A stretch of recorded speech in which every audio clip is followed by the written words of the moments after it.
Hi, I'm Min Ho, and today I decided to tell this story myself. That morning, I barely ate. My appetite was gone. So before Hyung Woo and Ji-soo could finish breakfast, I left, eager to go home. Last night's events were still burning in my mind, and I needed to get away. But just as I was about to leave, Ji-soo stopped me. Min Ho, can you give this to my brother? He forgot his wallet. I'll call and let him know you're bringing it. I wanted to say no. I really did. But how could I? And that's how I ended up standing outside the hospital, wallet in hand, waiting to get this over with. Then I saw him, Hyung Woo, walking toward the entrance in his white coat, expression unreadable as always. I opened my mouth, but no words came out. Before I could even think, he held something out to me. A small, neatly wrapped sandwich. I blinked. What's that? You didn't eat properly this morning. Eat this. I stared at him, then at the sandwich in his hand. Something tightened in my chest. Slowly, I reached out and took it. Felt the warmth of the packaging. The warmth of something else, too. Why do you always do this? I asked quietly. Hyung Woo's gaze flickered. Do what? Act like you don't care. And then do things that say you do. He didn't answer, just took his wallet from my hand and walked inside. I didn't go home right away. Instead, I sat on a bench outside the hospital, staring at the sandwich in my hands. It was still warm. Did Hyung Woo really forget his wallet? What do you think? For the next 10 days, I did everything I could to avoid Hyung Woo. I stayed with Ji-soo and our other friends, never going to his house. Since the hospital is on my way home, I have to pass it every day wherever I go. I walked as fast as I could pass the hospital. Sometimes I even ran. It worked. Until that day, Ji-soo and I were supposed to go to the convenience store together. My mom had given me a long shopping list. But at the last minute, Ji-soo bailed, claiming a stomachache.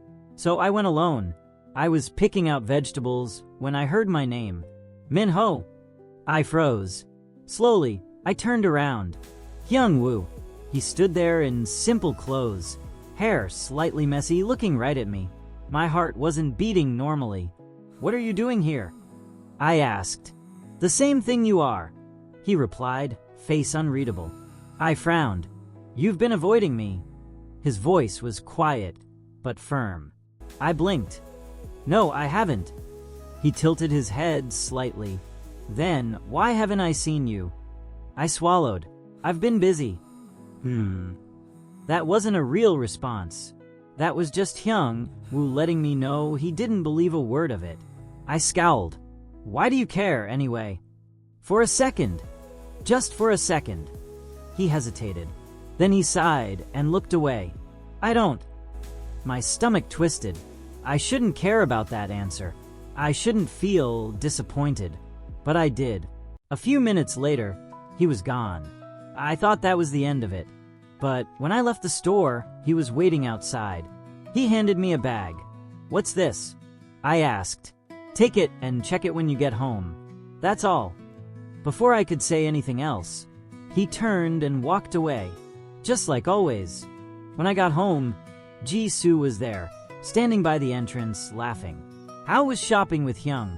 What? You lied to me. I stared at him. Ji-soo grinned. Sorry, bro. We needed to give you something, and we knew you wouldn't take it if I gave it to you directly. Hyung helped me, but it was his idea.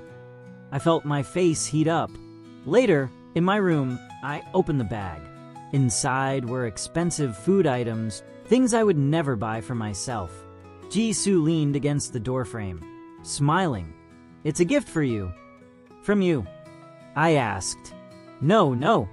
Ji-soo laughed dramatically. From Hyung. I frowned. We sat in my bedroom, talking nonsense for more than half an hour. Ji-soo sighed, suddenly serious.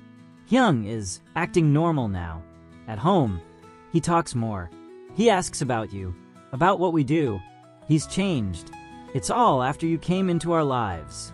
Our house feels alive again. Thank you, Min Ho, for making us happy. I didn't know what to say to that. Thank you, too, I finally murmured. We hugged. Jisoo wasn't just a friend. He was my brother now. But Hyung? Who was he to me? It was about to rain when I returned home after wandering around town with Jisoo and the other friends. I ran as fast as I could, but the rain soaked me completely, and before I realized it, I was standing in front of the hospital again. Why was I always ending up here? Minho, wait. I turned sharply. Hyung Woo stood near his car, umbrella in hand. Come inside. I hesitated. Being near Hyung Woo was dangerous, but it was raining, and I was already drenched, so I stepped inside. I rubbed my arms, shivering. Hyung Woo just watched me, silent. Then he stood up and walked away. Typical. 2 minutes later, he came back and tossed something at me. A towel. I looked at him. Wipe your head. Stop overthinking everything, he said. Did he read my mind? My fingers tightened around the towel. Then he handed me a hot coffee and some magazines before heading back to work, leaving me alone. An hour passed. The rain didn't stop. Then Hyung Woo returned. I'm off now. Let's go. I'll drop you home. I frowned, but with the heavy rain, I had no choice. As we reached my place, he stopped the car and handed me some pills. Take these, or you'll catch a cold. I scowled. Why are you always giving me medicine? He laughed. Because I'm a doctor. And for the first time, I saw him smile. Naturally, just like that. Then I saw it. His wrist. A fresh cut. It happened again. Don't tell me this was an accident, I said. He didn't flinch. No, it isn't. Then why? My voice was quieter than I expected. Hyung Woo exhaled. Looked away. Because I deserve it. Something inside me broke. I tried to leave, but he grabbed my hand. Please, just stay here for 5 minutes. And we just sat there, fingers intertwined. My heart pounded. I'm thinking about a man now, but why? I didn't know what was going to happen. I closed my eyes. The rain grew heavier. Hyung Woo's grip on my hand tightened, as if he didn't want to let go.